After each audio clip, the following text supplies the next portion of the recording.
Assalamualaikum warahmatullahi wabarakatuh. Alhamdulillahilladzi hadana lihada wa ma kunna linahtadiya laula an hadana Allah. Asyhadu an la ilaha illallah wa asyhadu anna Muhammadan abduhu wa rasuluh. Allahumma shalli ala Muhammadin wa alihi wa sahbihi ajmain, amma ba'd. Hadirin jamaah pengajian Ahad pagi yang mudah-mudahan senantiasa dirahmati oleh Allah. Senantiasa kita memanjatkan puji syukur kehadirat Allah Subhanahu wa taala. Pagi hari ini Allah berkenan mempertemukan kita di forum yang mulia ini dalam keadaan sehat walafiat. Mudah-mudahan pertemuan kita menjadi pertemuan yang mubarakah, pertemuan yang bermanfaat bagi dunia dan akhirat kita insyaallah. Salawat serta salam mudah-mudahan tetap dicurahkan oleh Allah kepada Nabi Muhammad sallallahu alaihi wasallam. Pagi hari ini saya ingin bersama Bapak Ibu sekalian bukan untuk menggurui, menceramai, tapi saya ingin mengajak kita merenungkan kembali tentang bagaimana ikhtiar kita agar kehidupan di dunia ini bisa kita lalui dengan baik, benar, dan insya Allah selamat pada ujungnya nanti. Materi kita pada pagi hari ini adalah ikhtiar menuju keseimbangan dunia dan akhirat.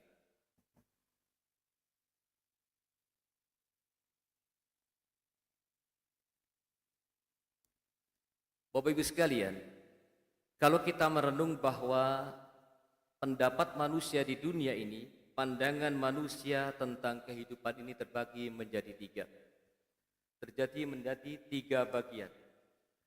Yang pertama, orang yang menganggap hidup ini atau kelompok manusia yang menganggap hidup ini hanya satu kali, yaitu di dunia ini saja. Oleh karenanya, kelompok ini merasa hidup ini harus dinikmati sepuas-puasnya. Segala cara boleh dilakukan untuk memenuhi keinginan hawa nafsu. Mereka tidak meyakini sedikit pun adanya hidup sesudah mati. Apalagi untuk meyakini yaumul hisab, hari pembalasan, dan yaumul hisab, hari perhitungan, dan yaumul jaza, hari pembalasan. Apabila nyawa sudah berpisah dengan badan, menurut mereka berakhirlah segala-galanya. Siapa kira-kira kelompok ini? Komunis, ateis, banyak kelompok-kelompok ini. Nah, hadirin sekalian, terhadap kelompok ini Allah mengatakan di dalam Al-Quran surah Al-An'am ayat 29, terhadap orang kelompok yang menyatakan atau meyakini hidup ini hanya di dunia ini saja, Allah berfirman dalam Al-Quran surah Al-An'am ayat 29, A'udzubillahi minasyaitonirrajim, wa qalu in hiya illa hayatunad dunya wa ma nahnu bimab'utsin. Kata Allah, dan tentu mereka akan berkata pula, hidup hanyalah di dunia ini dan kita tidak akan dibangkitkan. Lalu kelompok ini ayat berikutnya disindir oleh Allah di dalam Al-Quran surah Al-Jasiyah. Surah Al-Jasiyah ayat 24. Kelompok ini disindir oleh Allah. Apa kata Allah? Wa qalu ma hiya illa hayatunad dunya namutu wa nahya wa ma yuhlikuna illa ad-dahr wa ma lahum bidzalika min ilmin in hum illa yadhunnun. Kata Allah, kelompok ini mereka berkata kehidupan ini tidak lain hanyalah kehidupan di dunia saja. Kita mati dan kita hidup dan tidak ada yang akan membinasakan kita selain masa atau waktu. Kata Allah. Dan mereka sekali-kali tidak mempunyai pengetahuan tentang itu. Mereka tidak lain hanyalah menduga-duga saja. Kelompok ini sudah disindir oleh Allah di dalam Al-Quran surah Al-Jasiyah surah ke-25 ayat 24. Kemudian hadirin, ada kelompok yang kedua di dunia ini. Kelompok yang kedua adalah kelompok yang beranggapan bahwa kelompok yang kedua ini masih ada keyakinan terhadap kehidupan setelah mati, tetapi ia memburu kehidupan dunia dan meninggalkan akhirat. Dia tahu ada kehidupan setelah mati. Dia tahu ada hari pembalasan. tapi dia tidak peduli, dia ingin kehidupan di dunia ini saja dan tidak memperhatikan kehidupan setelah mati. Terhadap kelompok ini kadang-kadang apes Bapak Ibu sekalian, nuwun sewu. Apesnya apa? Sudah begitu kadang-kadang di dunia sudah sengsara, nggak sholat, hidupnya sengsara, di akhiratnya juga sengsara. Tidak ada keistimewaan sedikit pun. Ini kelompok yang kedua. Naudzubillah, mudah-mudahan kita tidak masuk golongan ini. Yakin kehidupan akhirat itu ada, tapi tidak peduli dengan kehidupan akhirat, hanya peduli dengan kehidupan dunia. Sebagaimana Allah berfirman, ya, gak usah saya bacakan satu-satu, terlalu panjang, nanti saya share ini. Al-Imran ayat 14. Dijadikan indah pada pandangan manusia kecintaan pada apa-apa yang diingini, yaitu wanita-wanita, anak-anak, harta yang banyak dari jenis emas, perak, kuda pilihan, binatang-binatang ternak, dan sawah ladang. Itulah kesenangan hidup di dunia dan di sisi Allah lah tempat kembali. Kelompok yang kedua ini banyak Bapak Ibu sekalian. Dia yakin akhirat itu ada. Dia yakin perhitungan itu ada, tapi tidak peduli. Nun sewu, kadang-kadang naudzubillah, mudah-mudahan tidak ada di sini. Sudah di dunia hidupnya melarat, gak sholat, gak punya rumah, hidupnya berpindah-pindah, akhiratnya gak diperhatikan, dunianya gak diperhatikan, dua-duanya sengsara. Isdok dunia sengsara, no akhirat ya sengsara. Nah ini baru pengantar. Ada kelompok yang ketiga Bapak Ibu sekalian, pembahasan kita bukan ini. Kelompok yang ketiga adalah kelompok yang menjadikan dunia ini ibarat ladang untuk bercocok tanam, sedang hasilnya akan dipetik nanti di akhirat. Dunia ini hanya tempat persinggahan sementara, semua akan kembali ke kampung halaman yang abadi, yaitu akhirat. Kehidupan di dunia ini tidak lebih ibarat permainan dan sendagoro, sebagaimana yang dinyatakan oleh Allah dalam surah Al-An'am ayat 32. Wa mal hayatud dunya illa la'ibu wa lahmu walad darul akhiratu khairul lil ladzina yattaqun afala ta'qilun. Dan kehidupan dunia ini hanyalah permainan dan senda gurau. Sedangkan negeri akhirat itu sungguh lebih baik bagi orang-orang yang bertakwa. Tidakkah kamu mengerti? Al-An'am ayat 32. Ini pengantar. Ada 3 kelompok manusia memandang kehidupan di dunia ini. Ya, saya lompat ini nanti. Nah, orang yang ingin, tentu saja kita ingin menjadi kelompok yang ketiga. Kelompok yang ketiga itu yang menjadikan dunia ini sebagai persinggahan semata, tempat berinvestasi untuk kepentingan akhirat kita. Kita ingin menjadi kelompok yang ketiga, bukan kelompok yang pertama, bukan juga kelompok yang kedua. Lalu bagaimana caranya kita menjadi kelompok yang ketiga ini? Yang menjadikan dunia ini sebagai tempat persinggahan semata, yang menjadikan dunia ini tempat berinvestasi untuk kepentingan akhirat nanti. Kuncinya adalah kita menjadi orang yang bisa menyeimbangkan kehidupan dunia dan akhirat kita. Kita dari ketiga kelompok di atas tentu saja kelompok ketiga yang memiliki pandangan dunia dan akhirat secara seimbang. Dan kita ingin memasuki kelompok yang ketiga ini menjadi orang yang bisa menjaga keseimbangan dunia dan akhirat kita. Inilah bahasan kita pada pagi hari ini.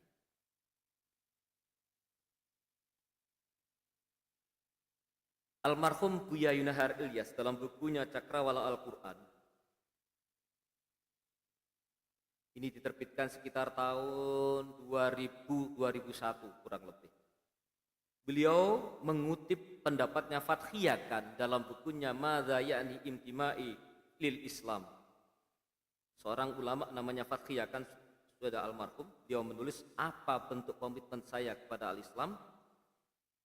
Beliau ini dikutip pendapatnya oleh Buya Yunahar Ilyas dalam bukunya Cakrawala Al-Quran. Buya Yunahar Ilyas memberikan penjelasan bahwa seseorang bisa menuju keseimbangan kehidupan dunia dan akhiratnya apabila dia memahami 5 hal. Orang akan bisa menjaga, terlalu serius Pak ya? 1 jam soalnya Pak, saya nggak ada yang humor-humor gitu Pak. Iya. Oke, biasa serius Pak ya? Oke. Baik, orang akan bisa menjaga keseimbangan hidup dunia dan akhiratnya menurut Fathiyah kan dalam bukunya Madza Ya'ti Imtima'il Islam yang dikutip oleh Buya Nahar Ilyas. Seseorang bisa seimbang kehidupannya dunia dan akhirat kalau memahami 5 hal. Yang pertama adalah tujuan hidup, yang kedua nilai dunia dibandingkan akhirat, yang ketiga hakikat kematian, yang keempat hakikat Islam, dan yang kelima hakikat jahiliyah. Orang kalau memahami 5 hal ini, insya Allah keseimbangan hidup dunia dan akhiratnya bisa terjaga. Mari kita kupas satu-satu dalam waktu 45 menit. Yang pertama, tujuan hidup. Bapak Ibu sekalian sudah ngelontok lah Bapak Ibu yang sudah pengajian di sini sejak tahun 98 pengajian ini. Tujuan hidup itu apa? Sebagai seorang muslim gak usah dikasih tahu mestinya. Tujuan hidup seorang mukmin adalah ibadah kepada Allah. Segala sesuatu yang dilakukan di atas permukaan bumi ini adalah semata-mata untuk mencari keridhaan Allah. Allah berfirman, ayatnya sudah semua kita hafal insyaallah, wa ma khalaqtul jinna wal insa illa liya'budun. Dan tidak aku ciptakan jin dan manusia kecuali melainkan supaya mereka beribadah atau mengabdi kepadaku, kata Allah. Tujuan yang utama dan pertama diciptakan oleh Allah adalah kita untuk beribadah, mengabdi kepadanya. Kita bisa buka ayat yang kedua, surah Al-Mulk ayat 2. Alladzi khalaqal mauta wal hayata liyabluwakum ayyukum ahsanu amala wa huwal azizul ghafur.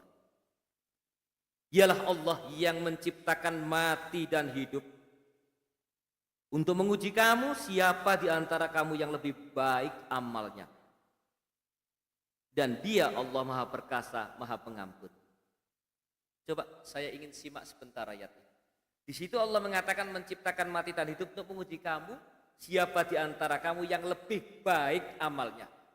Bukan ayyukum aktsaru amalah. Bukan siapa di antara kamu yang banyak amalnya, tidak. Tapi ayyukum ahsanu amalah. Siapa di antara kamu yang baik amalnya. Kalau sudah begini kita beramal yang penting kuantitas apa kualitas Pak, Bu? Ya kalau bisa ya kuantitas ya kualitas kalau bisa. Ya Pak ya, ya berkualitas tapi banyak. Tapi betapa banyak di masyarakat kita kadang digaungkan, disiarkan yang penting banyaknya. Baca ayat 1000 kali. Tapi tanpa pemaknaan. Baca ayat boleh nggak boleh? Bagus Pak, bagus. Pahala nggak pahala? Tapi bukan ahsanu amalah. Bukan amalan yang terbaik. Yang terbaik membaca Al-Quran, memahami maknanya, mengamalkan. Kan begitu? Bukan membaca Al-Quran berkali-kali, meninggalkan pemahaman, meninggalkan pengamalan. Bukan begitu Bapak Ibu? Maka Alhamdulillah kajian-kajian seperti ini membuat kita terbuka. Di sini tidak diajarkan 1000 kali sampean baca ayat ini akan begini, tidak ada itu. Insya Allah. Baca ayat Al-Ma'un beberapa kali sampai mau peni wana yatim biro kan gitu Pak ya. Pertanyaannya kan bukan sampean baca Yasin 1000 kali sampai isong ini, nggak begitu. Padahal Yasin itu bagus sekali Bapak Ibu kalau dikaji, wah ini kemana-mana nanti. Ya kalau dikaji maknanya luar biasa. Sayangnya hanya diperbanyak bacanya tapi minim kajian isinya. Mudah-mudahan Bapak Ibu gak tersinggung ya. Insya Allah enggak, saya juga termasuk orang yang kurang mengkaji. Dan seterusnya. Nah, saya kira seseorang bisa menjaga keseimbangan hidup dunia dan akhiratnya kalau dia pahami tentang tujuan hidup. Saya kira sini sudah selesai ini ya. Kita nggak jelaskan lagi tujuan hidup kita. Mencari ridha Allah, mengabdi beribadah kepadanya. Selesai saya kira di sini, nggak usah dibahas lebih lanjut. Nah, ini yang agak panjang sedikit. 5 menit saya jawab bab 1 tadi. Nilai dunia dibandingkan akhirat. Bapak Ibu, Di dunia ini kita masih sering semu memahami dunia ini. Kalau panjenengan punya mobil banyak, rumah banyak, wah hebat, gitu toh? Orang melihat, wah hebat. Orang tua melihat anaknya begitu kayanya, rumahnya lebih dari 5, mobilnya mewah lebih dari 1, wah hebat. Ayo kita kaji ini, nilai dunia dibandingkan akhirat. Mudah-mudahan terbuka pikiran kita, termasuk saya. Semua kenikmatan hidup yang ada, yang kita dapat dunia ini, Bapak Ibu, seandainya kita ini kaya raya, seandainya rumah kita banyak, sawah kita banyak, kebun kita banyak, bahkan mungkin punya jet pribadi, betapa bahagianya, betapa enaknya, betapa nyamannya itu. Tapi sesungguhnya kenikmatan itu, kenikmatan yang kita beroleh di dunia ini tidak ada apa-apanya dibandingkan dengan kenikmatan yang dijanjikan oleh Allah di surga nanti. Malah dalam salah satu hadis qudsi dinyatakan oleh Allah bahwa kenikmatan surga itu, jangan nggak percaya ya nggak apa-apa, tapi ini hadis qudsi. Di bawah kenikmatan surga itu sesuatu yang belum pernah dilihat oleh manusia, belum pernah didengar oleh telinga, dan belum pernah terlintas dalam pikiran. Sabda Rasulullah, ya ini, saya lompat aja, ada hadisnya ini, ya, hadis sahih. Jadi kita bayangkan di dunia ini tidak ada apa-apanya dibandingkan surganya Allah. Saya potong aja di sini. Tentang nilai dunia dibandingkan akhirat ini para jamaah sekalian. Allah berfirman dalam Al-Quran surah At-Taubah ayat 38. Biar gak salah Bapak Ibu, pengajian sedikit-sedikit baca ayat. Kalau ngomong terus tambah baca ayat, jangan-jangan tergelincir kemana-mana omongan kita itu. Allah mengatakan dalam Al-Quran surah At-Taubah ayat 38. Araditum bil hayatid dunya minal akhirah, fama mata'ul hayatid dunya fil akhirati illa qalil. Apa kamu puas dengan kehidupan di dunia sebagai ganti kehidupan di akhirat? Padahal kenikmatan hidup di dunia ini dibandingkan dengan kehidupan di akhirat nanti hanyalah sedikit sekali. Ini bagi orang kaya loh Pak, yang rumahnya banyak, mobilnya banyak, punya jet pribadi, itu tidak ada apa-apanya, sedikit sekali dibandingkan kehidupan di akhirat nanti. Allah yang mengatakan ini. At-Taubah ayat 38. Mari ngono Bapak Ibu, nek ngono gak usah ndelok duit nemen-nemen dia sak begitu juga. Tetap cari uang yang semangat, cari uang yang banyak, sebab orang muslim itu kalau bisa kaya. Lah, siapa yang bantu Palestina, siapa yang bantu pembangunan masjid, fasilitas umat kalau enggak orang-orang muslim yang punya kemampuan finansial yang cukup, tapi kaya, tapi ojo mbok berpendapat, berpikiran kekayaan itu segala-galanya. Ini At-Taubah ayat 38 ini, perbandingan hidup di akhirat dan dunia ini tidak ada apa-apanya. Itu seandainya kita kaya raya Pak, Bu, nun sewu. Nek wis kehidupan dunia iki melarat, nun sewu. Saya tidak mendeskripsikan misalnya wis surut dadi kuli, wis gak salat dan sebagainya. Nek dunia iki keblangsat, nek akhirate tambah kebelangsat. Ini kelompok yang paling apes kadang-kadang Pak. Nek dunia wis gak enak, nek akhirat tambah gak enak meneh. Masih barangkali mungkin orang kaya raya nggak sholat, lo enak tapi nok kono sengsara. Nah iki wis gak enak nok dunya, gak enak nok akhirat. Kita lanjutkan Bapak Ibu. Dzalika mataul hayatid dunya wallahu indahu husnul ma'ab. Lanjutan ayat tadi. Ali Imran ayat 14. Poinnya Bapak Ibu sekalian, kehidupan di dunia ini dibandingkan kehidupan di akhirat itu tidak ada apa-apanya. Siapa yang mengatakan? Allah dalam At-Taubah ayat 38. Ini Bapak Ibu, alhamdulillah kita bantu ke Palestina. Kemarin PP Muhammadiyah sudah mendistribusikan 45M, masih berjalan ini sebagian yang lain. Ono wong sing ngomong, lah apa ngurusi Palestina barang? Ono kene sik akeh masalah. Kenapa Pak jenengan ngurusi Palestina? Ada 3 alasan. Yang pertama Masjidil Aqsa, Pak. Masjidil Aqsa itu masjid kedua. Disebut di dalam Al-Quran Rasulullah sebelum Mi'raj. Ya, tempat suci. Yang kedua, 90% Palestina itu saudara kita Muslim. Sesama Muslim adalah bersaudara. Harus saling membantu, saling menolong. Yang ketiga, alasan kemanusiaan. Palestina itu dijajah oleh Israel. Dan dibombardir, dibunuh, dihabisin saudara. Kita dijajah Belanda ya 350 tahun aja kita sudah nggak kecewa begitu. Ini malah dibombardir, dihabisin. 3 alasan itu kita bantu Palestina. Mudah-mudahan Allah segera menghentikan perang ini. Kita lanjutkan Bapak Ibu sekalian. Jadi tadi adalah yang kedua, memahami perbandingan dunia dibandingkan akhirat. Kalau sudah memahami perbandingan dunia dibandingkan akhirat, masih sugio koyo opo, tapi gak koyo yo paham Pak ya? Sugio koyo opo, ya wis biasa kok aku mati, ya wis tak tinggal kabeh. Yo gak medit-medit, yo gak bangga-bangga, apalagi sombong. Insya Allah. Karena diyakini yang kita miliki tidak ada apa-apanya. Jenengan punya mobil yang harganya 4 miliar misalnya. Ya wis ngono kae. Burung duwe koyok ya kepengin duwe wis duwe ya biasa-biasa wae. Ya toh Pak ya? Yang belum punya mobil Innova, kepengin punya Innova wis duwe Innova ya biasa-biasa wae. Kepengin Land Cruiser yang harganya 2M, kepengin wis duwe ya biasa-biasa wae. Itulah dunia Bapak Ibu sekalian. Nah yang kedua Bapak Ibu sekalian, yang ketiga, seseorang akan mampu menjaga keseimbangan hidup dunia dan akhiratnya apabila dia memahami hakikat kematian. Semua orang itu takut mati.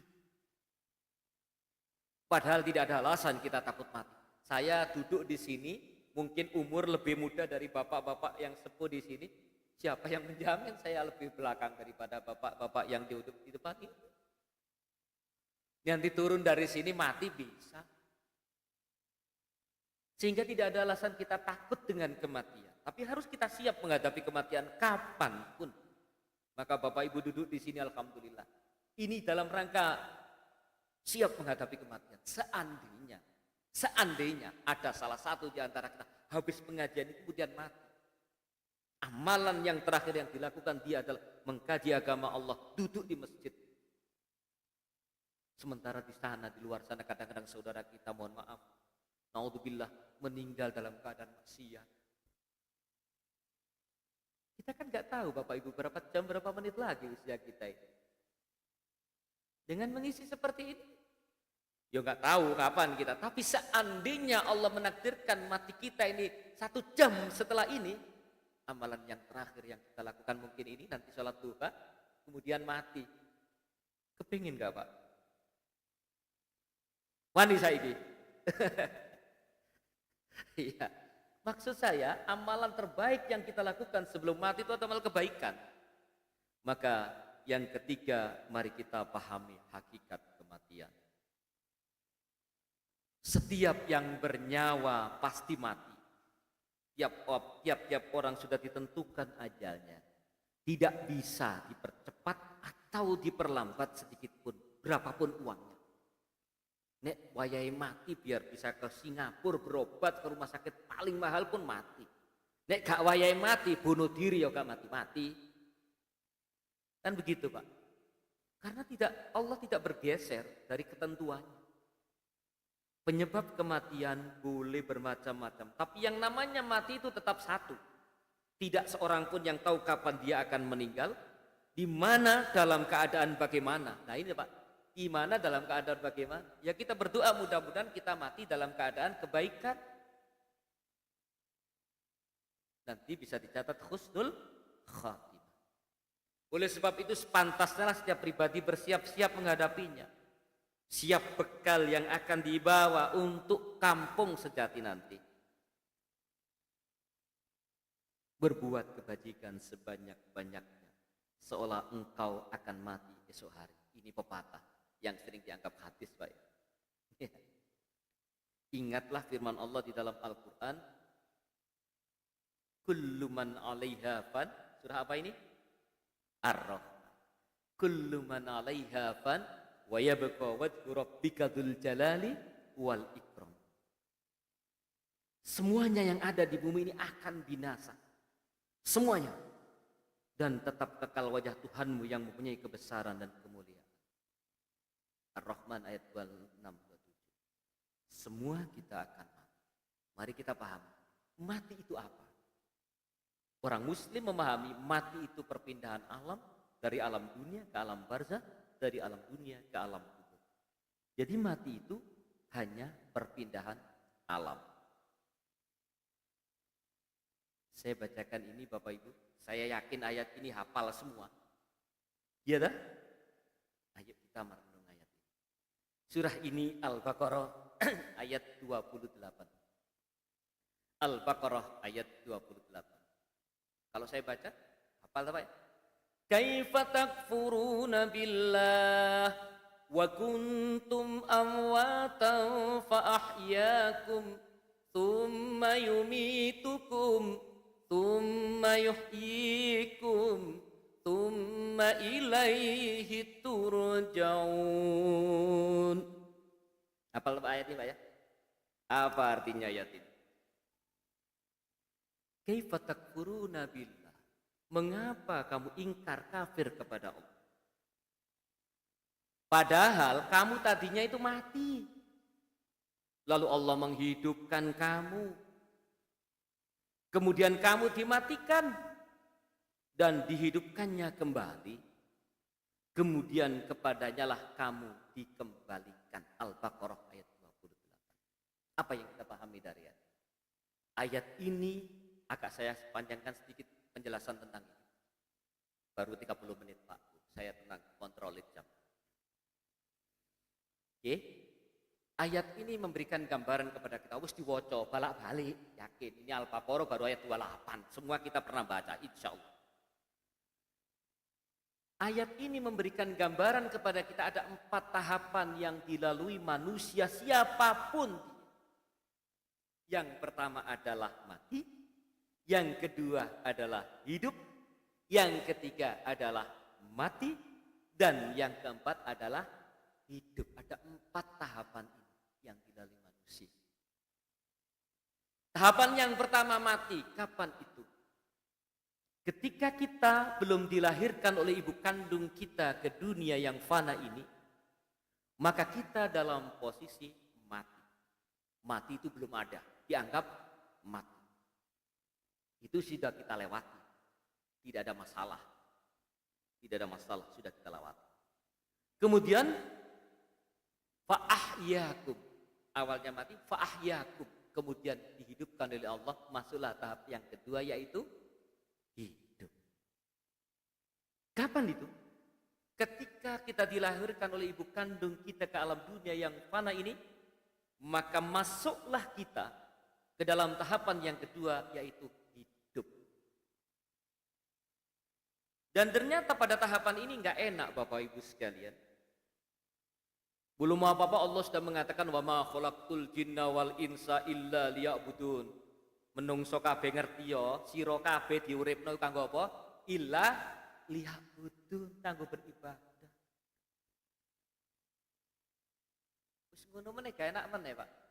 Allah mengatakan di dalam Al-Qur'an, "Famay ya'mal mithqala dzarratin tarra yara, wa may ya'mal mithqala dzarratin khaira yara." Menungso kabeh. Ketika kamu hidup di alam dunia yang kedua ini, apapun yang kamu lakukan, sekecil apapun, baik dibalas dengan baik, buruk dibalas dengan buruk. Selama hidupmu begitu, gak enak Pak ya? Harus hati-hati. Tahapan yang pertama tadi gak ada masalah apa-apa. Begitu tahapan yang kedua, semua aktivitas kita dipertanggungjawabkan, akan dibalas, dicatat oleh 2 malaikat yang namanya, yang dikenal di dalam Al-Quran hanya 2 malaikat, dikenal Raqib Atid itu, mencatat seluruh amalan kita, baik dicatat dengan baik, buruk dicatat dengan buruk. Semua dicatat. Ya enak Pak ya, tentunya. Dulunya nggak pernah begitu, masuk ke dunia ini, semua harus dipertanggungjawabkan. Oke? Nah Bapak Ibu, Sehingga di dunia kehidupan tahapan sekarang ini adalah kita punya misi untuk menyelamatkan tahapan-tahapan yang selanjutnya. Siapa yang hidup di dunia ini dilalui dengan baik dan benar, tahapan berikutnya akan nyaman, tenang. Tapi sebaliknya, siapa yang melalui tahapan yang kedua ini dengan tidak benar, tidak mengikuti aturan-aturan Allah, maka siaplah mengikuti, mendapati kesengsaraan pada tahapan-tahapan yang selanjutnya. Kuncinya saat ini yang saya ajak kita menjaga keseimbangan dunia dan akhirat. Bapak Ibu, semua yang kita lakukan itu akan dipertanggungjawabkan. Maka kita harus pahami apa yang kita lakukan. Jangan sampai kita norok bontek. Bahasa Inggris tahu norok bontek Pak Bu? Norok bontek itu bahasa Inggris. Hanya ikut-ikutan. Ono wong liya gerudak-geruduk melok gerudak-geruduk. Padahal kita ini mempertanggungjawabkan amalan masing-masing kita. Saya tidak mempertanggungjawabkan amalan panjenengan tidak mempertanggungjawabkan amalan saya. Yang kita pertanggungjawabkan adalah amalan kita masing-masing. Nek kongkon wong wis ngaji lho maca iki ping 1000 kok ngene. Ngerti artine? Enggak. Lah ya apa carane berkualitas nek ngono? Gitu Pak.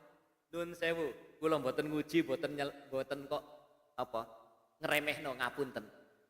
Bapak Ibu nek jenengan ditakoki misale, Bapak Ibu jenengan salat kangge napa sih? Ayo jawabane ben padha. Ayo, Ibu yang bisa menjawab dapat sepeda. Nama ikan itu, Pak. Ayo kita biar sama jawabannya. Bapak Ibu sholat 5 waktu itu kanggo apa? Pak, kewajiban. Tapi enggak podo jawaban dari ambek dulure. Saya sholat Pak, ya mengabdi kepada Allah. Ya, apa cukup itu? Pak, saya sholat ben mlebu swarga. Kok ono sholat ben mlebu swarga gak ono. Pak, saya sholat biar dapat pahala gak ono. Sholat ben dapat pahala itu gak ono. Yang pertama, Bapak Ibu kenapa sholat? Jawabannya Adz-Dzariyat 56. Wa ma khalaqtul jinna wal insa illa liya'budun. Saya melakukan sholat dan ibadah-ibadah yang lain yang utama dan pertama tujuannya adalah mengabdi beribadah kepada Allah. Seluruh amalan kita, amalan ibadah kita mengabdi beribadah kepada Allah. Dengan bahasa Jawa dikenal dengan lillahi ta'ala. Nek ono wong sholat bono ibune pasti sholatnya kata. Gak diterima paling. Wong niate ka ibadah kok. Gitu? Tujuan yang pertama adalah pengabdian kita kepada Allah. Tujuan sholat yang nomor 2 apa? Biar podo jawabannya. Al-Quran Pak, Bu, jangan menurut saya. Menurut saya salah loh. Buka surah Toha ayat 14. Tidak ada di sini Pak. Surah Toha ayat 14. Allah mengatakan, agak panjang saya potong aja ayatnya. Wa aqimis sholata li dzikri, kata Allah. Dan dirikanlah sholat itu untuk apa? Mengingatku. Nah kita ini sholatnya ngelamun terus Pak. Sholat yang ngelamun. Gitu. Wa aqimis sholata li dzikri. Dirikanlah sholat untuk mengingatku. Maka Bapak Ibu kalau kita sholat 5 waktu dilaksanakan rutin. Ditambah sholat sunnah, ditambah sholat malam. Subuh kita laksanakan dengan harapan antara subuh dengan zuhur kita tetap ingat Allah. Zuhur kita laksanakan dengan harapan antara zuhur sampai asar kita tetap ingat Allah. 5 waktu kita laksanakan tambah sholat sunnah, 24 jam kita ingat Allah. Apa manfaatnya? Kalau dengan 24 jam ingat Allah, paling tidak kita semua bisa ngontrol diri kita. Nek kene wong alim-alim kabeh nek kene Pak Taka. Nek kantor Pak. Iki ono proyek, aku iso iki jane. Ya Pak ya? Iso apa maksudnya? Nek ndelek-ndelek 1M ngono iso aku jane iki. Ya. Lah zikrinya di mana? Ingat Allahnya di mana? Sholat itu latihan ingat Allahnya di luar sholat. Di pasar ingat sholat, di kantor ingat sholat. Saya sehari-hari pekerjaan saya hakim Bapak Ibu, hakim pengadilan agama. Nek misalnya disiapno amplop wis Pak sampai natur perkara waris ku beneno. Piro? Wah 100 juta titik. 500 Pak. Tak pikir-pikir kan gitu Pak. Gini apa Mbak? Lalu ingat Allahnya di mana? Padahal Al-Ahzab ayat 41 Allah mengatakan Ya ayyuhalladzina amanu dzkurullaha dzikran katsira wasabbihuhu bukratan wa asila. Hai orang-orang yang beriman, ingatlah kepada Allah dengan sebanyak-banyaknya ingat dan bertasbihlah di waktu pagi dan petang. Ingat Allah ya di masjid, ya di pasar, ya di tempat kerja, ya di kantor, di mana saja ingat Allah. Dimulai dari sholat. Wa aqimis sholata lidzikri, kata Allah. Dirikanlah sholat untuk mengingatku. Jelas, clear. At-Toha ayat 14. Nek gak Al-Quran resepnya kok jawabannya siji-siji, Pak, Bu. Nek jawabannya siji-siji, wong liyane Islam gak percaya. Oh, beda-beda jawabannya wong Islam itu. Nomor 3, ya akeh tujuan sholat, tapi yang pokok ini. Nomor 3 apa, Bapak Ibu, tujuan sholat? Pahala, surga? Bukan. Buka ayat Al-Quran surah Al-Ankabut ayat 45. Juz 21, persis awalnya juz. Utslu ma uhiya ilaika minal kitabi wa aqimis shalah. Innas salata tanha 'anil fakhsya'i wal munkar wa la dzikrullahi akbar. Wallahu ya'lamu ma tasnaun. Al-Ankabut ayat 45 dibuka nanti. Apal ta jenengan? Innas sholata tanha 'anil fakhsya'i wal munkar. Sesungguhnya salat itu diperintahkan untuk dilakukan untuk apa? Agar orang-orang yang menjalankan salat itu tercegah dirinya dari perbuatan keji dan mungkar. Salatnya itu mampu mencegah dirinya dari perbuatan keji dan mungkar. Sayangnya kan masih banyak nuwun sewu, termasuk mungkin sing ngomong, salate yo jalan, maksiate yo jalan. Lah lalu tanda anil faksai wal mungkari kuno endi? Nggih Pak nggih. Iki nuturi kula dhewe lho Pak, bukan nuturi jenengan. Nggih. Nggih Pak nggih. Jadi salat itu paling enggak tujuan pokoknya itu, yang lain masih banyak, tapi tujuan pokoknya itu pengabdian kepada Allah, agar ingat Allah, agar tercegah dari perbuatan keji dan mungkar. Ayo kita tanamkan ini, kita sugestikan dalam hati kita masing-masing. Nek wis ngono insyaallah salate gak gopo-gopo Bapak Ibu. Dalam penelitian ilmu kesehatan, orang yang sujudnya paling tidak 8 menit, ya sudah pernah dengar ya? Sudah pernah dengar? Ini mubaliknya bagus-bagus di sini. Itu otak ini teraliri oleh darah dengan baik. Apa akibatnya? Makanya sujud jangan kupu-kupu. Kalau otak ini teraliri dengan baik, maka kebijaksanaan orang itu akan lebih baik. Apa sih kebijaksanaan itu? Kebijaksanaan itu orang kalau disuruh memilih antara baik dan buruk, itu bijaksana kalau bisa memilih yang baik. Seperti saya, mau disuap orang piro 500 juta, ya opo ya aku butuh duit iki. Ya opo ya, tapi pangeran boleh iki haram iki. Orang bijak bisa. Maka kenapa orang sholat kemudian masih korupsi, barangkali sujudnya kurang panjang. Bapak Ibu, hadis Rasulullah mengatakan, siapa yang sejahat-jahat pencuri? Ada yang bisa tahu? Pernah dengar baca? Sejahat-jahat pencuri adalah orang yang mencuri dalam sholatnya, ya kan? Orang yang rukuknya enggak tumaknina, sujudnya enggak tumaknina, begini. Mudah-mudahan insya Allah di masjid ini enggak. Ya. Tapi di tempat sono dan enggak dikandani ambek kiai ini Bapak Ibu. Yang tentu punya kewajiban ngandani ya kiai ini. Sholat itu perlu tumaknina, nak, ya kan gitu kan? Sholat itu perlu tenang dan sebagainya. Baik, jadi sholat itu. Jadi Bapak Ibu, mati itu hakikatnya adalah perpindahan alam dari alam dunia menuju ke alam barzah atau alam kubur. Hidup di dunia ini menentukan semuanya. Kalau kita hidup di dunia ini bisa menjalinnya atas rahmat, nikmat, bimbingan Allah, bisa menjaga dunia ini dengan baik, maka masuk alam yang ketiga, alam barzah, tenang-tenang saja.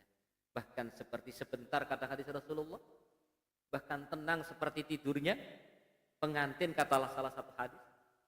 Karena kita tidak akan menemui apa-apa. Orang yang di dunianya menjalaninya dengan baik, di alam kubur dia tenang-tenang saja. Tapi sebaliknya, Orang yang di dunia ini tidak menjalani dengan baik dan benar, maka masuk tahapan yang ketiga ini masih nazak saja, mau mati, tersiksa. Pernah tahu orang tersiksa mau mati? Tidak mati-mati Pak, tersiksa. Naudzubillah, mudah-mudahan tidak ada kita dan keluarga kita. Tersiksa sekali. Bahkan pernah dengar cerita Alqamah Bapak Ibu ya? Tidak bisa mati-mati. Nazak itu dalam riwayat sakit sekali. Kadang-kadang orang baru mau mati aja mana mati Bapak Ibu. Naudzubillah. Maka doa kita ya di dalam doa selamat itu apa? Warahmatan dalam maut. Wa taubatan wa apa? Fi sakaratil maut ya dan seterusnya itu. Memang mati itu nazak itu kadang-kadang sebagian orang sakit. Nah, tapi kalau orang baik-baik ya insya Allah kadang-kadang nggak tahu tiba-tiba wis gak ono. Tahiyat tiba-tiba kebablasan. Sujud kebablasan, wonten nggih? Nah, enggak tahu sama sekali orang-orang di sekitar sudah meninggal. Itu. Nah, oleh karena itu para jamaah sekalian, di dunia ini kalau tidak kita lalui dengan baik dan benar, tidak menjaga keseimbangan dunia dan akhirat kita, masuk ke alam barzah, masuk kita kesengsaraan yang pertama, kita ketemu yang namanya siksa kubur. Siksa kubur itu apa? Ada apa enggak? Masih debat. Ya ada. Doa kita di akhir tasyahud ya. Doa kita kan kita diminta keselamatan dari beberapa tempat, beberapa hal kan. Salah satunya adalah siksa kubur. Nih siksa kubur enggak ada. Kenapa Rasulullah mengajarkan kita berlindung kepada Allah dari siksa kubur? Nah, masuklah tahapan yang berikutnya Bapak Ibu sekalian, tahapan yang keempat, tsumma yuhyikum. Kemudian kita dihidupkan kembali masuk tahapan yang keempat. Ini bagian ini yang paling penting Pak, yang lain-lain nanti saya share materinya. Bapak Ibu, ketika kita masuk tahapan yang keempat itu kapan itu? Ketika kita dihidupkan oleh Allah ya, dihidupkan oleh Allah dari kubur, kita tsumma yuhyikum, kita dibangkitkan oleh Allah dari kubur, dari kematian. Semua manusia dibangkitkan, dikumpulkan di suatu tempat yang namanya mahsyar. Bapak Ibu, betapa ngerinya mahsyar itu. Banyak sekali cerita Al-Quran maupun hadis. Ketika kita dibangkitkan di sana itu, sok tahu iki Ustaz, bukan sok tahu Pak, hadisnya jelas, ayatnya jelas. Manusia semua cemas, tidak tahu apa yang akan ia alami selanjutnya. Ketika dalam kecemasan itu sudah dibocorkan dalam Al-Quran surah Bani Israil. Ayat berapa itu ya? Nanti dicari Bani Israil ketemu. Kelak itu di mahsyar itu akan ditemui suatu seperti buku dalam keadaan terbuka. Allah berfirman, ini sudah ada dalam Al-Quran. Iqra kitabak kafa binafsikal yawma alaika hasiba. Baca catatan amalan. Catatan apa Bu? Pak? 2 malaikat. Sepanjang hidup kita itu loh. Nanti akan kita jumpai di mahsyar itu dalam keadaan terbuka dan kita dikatakan oleh Allah, Iqra kitabak, baca catatan amalanmu ini. Kafa binafsikal yawma 'alaika hasiba.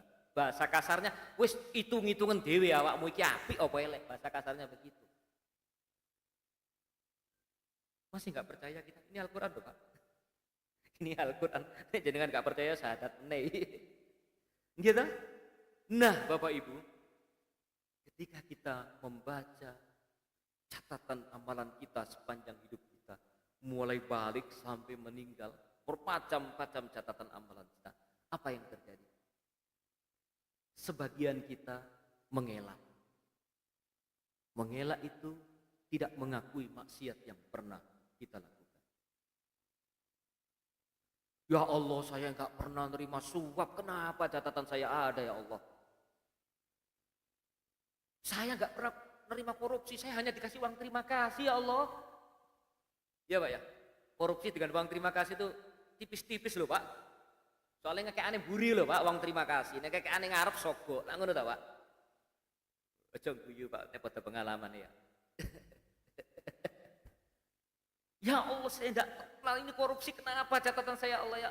Ini ada ya Allah. Ayo, termasuk saya yang di birokrasi, yang sebagai hakim sering menerima iming-iming suapan. Ayo, ya, catatan kita dijaga.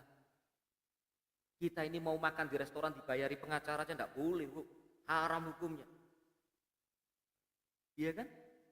Nah, ketika kita mengingkari maksiat yang pernah kita lakukan, kemudian dijawab oleh Allah, dan jawabannya ini sudah bisa sampean, sudah hafal ayatnya, kan itu masalahnya.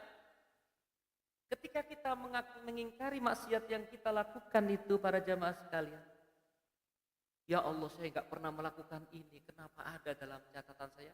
Sudah dijawab oleh Allah. Jawabannya sudah sering kita baca, dibaca setiap malam Jumat. Surah Yasin ayat 65. Hafal, saya yakin Bapak Ibu hafal. Al-yawma nakhtimu ala afwahihim wa tukallimuna aydihim wa tashhadu arjuluhum bima kanu yaksibun. Hafal kan? Pada hari itu, pada hari kita membaca catatan kita tuh, ya, mulut kalian terkunci, tidak mengakui maksiat yang pernah kalian lakukan. Tapi apa kata Allah? Wa tukallibuna aydihim, tangan-tangan mereka berkata, mengakui maksiat yang pernah mereka lakukan. Bukan hanya tangannya yang berkata, wa tashhadu arjuluhum, kaki-kaki mereka bersaksi terhadap maksiat yang pernah mereka lakukan. Pak, Bu, pernah nggak kita meninggalkan tangan dan kaki kita di rumah? Kalau saya korupsi jelas tangan saya ikut, kaki saya ikut, Bapak Ibu. Kalau saya maksiat jelas kaki saya ikut, tangan saya ikut. Dan ini menjadi combe. Tahu combe Pak ya? Tahu combe ya? Ini yang ngomong kita di akhirat nanti. Ngomong, saya nggak korupsi, saya bersih. Apa? Ini di akhirat Pak, ini Pak.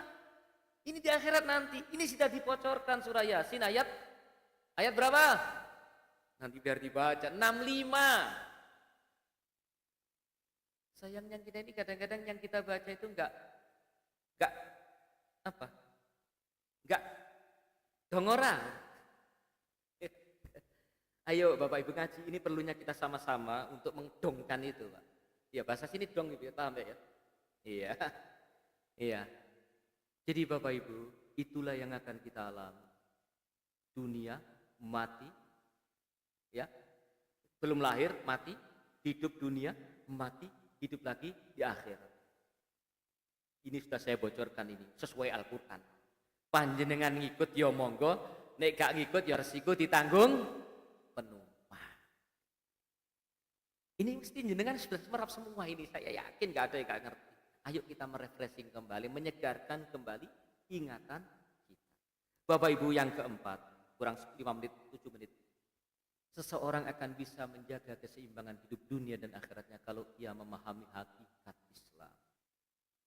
Memahami hakikat Islam itu artinya memperdalam pengetahuan tentang pokok-pokok ajaran Islam, hukum-hukum dan petunjuk-petunjuknya, sehingga seorang muslim dapat mencapai kebaikan sebagaimana dijanjikan oleh Rasulullah Sallallahu Alaihi Wasallam.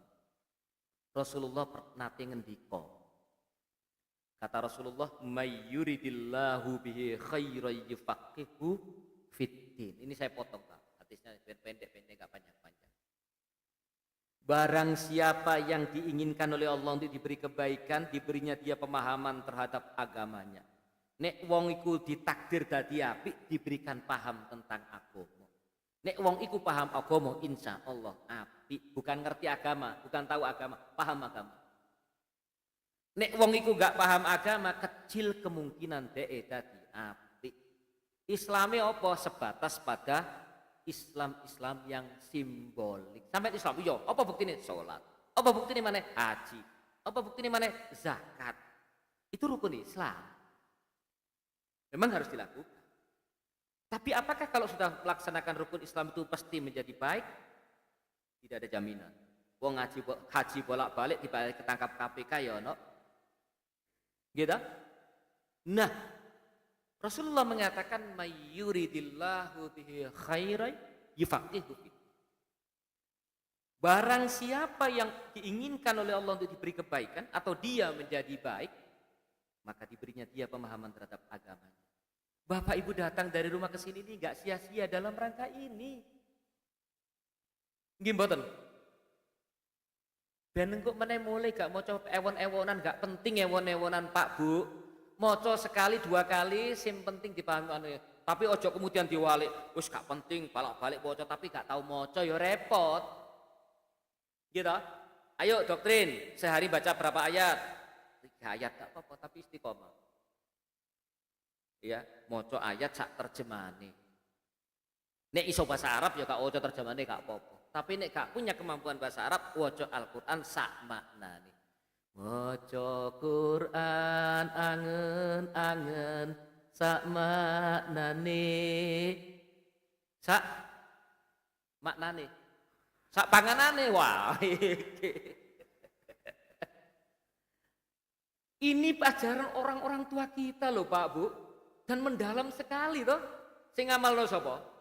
Wong Muhammadiyah ke ngamalno iki. Selamatan iki akeh-akeh tapi sumbangannya akeh. Saya kadang-kadang ini juga repot. Apa para itu gak tahu selamatan. Selamatane beda. Lah ngono to Pak Bu ya. Selamatane mungkin yang panti asuhan, mungkin yang derek-derek Palestina, mungkin yang banget itu ya selamatan. Lah kepengin selamat toh. Nah, selamatin derek-derek kita beda. Tironan, mitonan. Apa mana? Nah, itu. Jadi para jamaah sekalian Bapak Ibu, udah 5 menit Pak kurang saya. 5 menit kurang. Mayyuridillahu bi khairin. Bapak Ibu ngaji teng mriki ini enggak sia-sia lho Pak Bu. Nek jenengan paham hadis iki, jenengan teng sini pengajian setiap Ahad pagi atau kapan tuh. Dalam rangka yufaqihu fiddin. Dalam rangka memahami agama. Kita semua masih belajar, termasuk yang ngomong ini masih harus banyak belajar. Gak keminter koyo yo onda. Masih belajar. Maka kalau Bapak Ibu kesini niatkan yufaqihu fiddin. Insya Allah nanti Allah akan menjadikan kita orang baik. Baik, kita lanjutkan Pak. 3 menit. Yang terakhir. Orang akan bisa menjaga keseimbangan di dunia dan akhiratnya kalau dia paham tentang jahiliyah. Jahiliyah kan zaman Nabi Pak, jahiliyah modern Bapak Ibu. Orang Islam ini kadang-kadang dibujui gak kerasa. Oh Islam itu fanatik toh. Islam itu ya harus berbaur apa adat istiadat. Ya nerima ya pluralisme. Islam itu ya Islam kayak Islam Nusantara itu Islam sing cocok kanggo Indonesia. Islam yo Islam. Islam itu Nusantara. Nek Muhammadiyah mengadakan apa? Islam apa? Berkemajuan itu hanya metode memahami Islam, bukan gaya cara model baru, tidak. Islam wasatiyah itu hanya mode metode memahami Islam. Islam yo Islam, Islam Nusantara, Islam Bojonegoro, Islam Tuban lah repot. Islam yo Islam, wong syahadate padha, rukun Islami padha, rukun imane padha. Kok iso siji? Ya ndak bisa. Kadang-kadang kita ini dibujuk-bujui, orang yang nggak suka Islam diplesetkan kita. Iyalah, sholat ya sholat, tapi orang adat istiadat ya diterima. Islam tidak menolak adat istiadat, sepanjang tidak bergesekan dengan akidah dan syariat. Ini adat istiadat bergesekan dengan syariat akidah, ya nuwun sewu ngapunten, nek jenengan nglakoni ya monggo nek kula mboten saged. Sarene kula niki wong muslim. Muslim itu gak oleh nek syarat, nek hubungan ambek akidah gak iso ditawar. Pak sampai kok gak ngadakan cekat desa? Apa cekat desa? Bahasa di sini apa Pak? Ya sadran. Ya. Loh, gak apa-apa. Selamatan gak apa-apa, ndonga nyam pangeran njaluk selamat. Tapi nek sampean yakini nek gak ngadakno itu sing bau reksa desa iki muring-muring. Lah sing bawa reksa kita itu siapa? Allah. Ya cukup berdoa kepada Allah. Gak usah dipikir bersih desa, ben sembau reksa. Sembau reksa kita itu Allah Subhanahu wa taala yang menjadikan kita hidup, mati, baik, buruk. Itu Allah. Lah orang Islam kok diajari sembau reksa? Orang Islam itu sudah khatam tentang siapa yang bau reksa kita. Siapa, Pak? Allah sembau reksa kita. Kok ono sembau reksa liyane barang iki piye carane? Iki gak provokator loh, Pak. Ngajak Islami ben di garis yang ya pokoknya gak gampang diobak-abrik loh, Pak. Wis sampai itu, Pak, nuwun sewu ngapunten. Barangkali itu nanti saya share inti kita. Saya nggak ingin menggurui, menceramai jenengan. Itu semua yang saya sampaikan hanya ayo kita sama-sama mengkaji persiapan kita menyeimbangkan dunia akhirat kita biar jelas, biar nanti kita sama-sama digolongkan oleh Allah masuk surga bersama-sama. Sebagaimana Al-Quran dalam surah Al-Ahzab, wasiqal ladzina taqaw rabbahum ilal jannati zumaro. Lihatlah orang-orang yang bertakwa itu telah dimasukkan oleh Allah ke dalam surga secara berombong-rombongan. Tapi jangan yang satunya ya. Wasiqal ladzina kafaru ila jahannama zumaro. Lihatlah orang-orang kufur itu dimasukkan oleh Allah ke dalam neraka ya berombong-rombongan podo. Ayo kita melok kloter sing di, gelombang sing di kan gitu. Baik Bapak Ibu, kurang lebihnya mohon maaf. Mudah-mudahan Allah Subhanahu wa taala membimbing kita semuanya, menyelamatkan kita semuanya. Senantiasa kita dibimbing oleh Allah agar Islam kita, iman kita, amal kita semuanya senantiasa terbimbing oleh Allah insyaallah dalam kebenaran dan kebaikan. Mari kita tutup dengan doa kafaratul majlis. Subhanakallahumma wa bihamdika asyhadu an la ilaha illa anta astaghfiruka wa atubu ilaik. Billahi taufiq wal hidayah. Wassalamualaikum warahmatullahi wabarakatuh.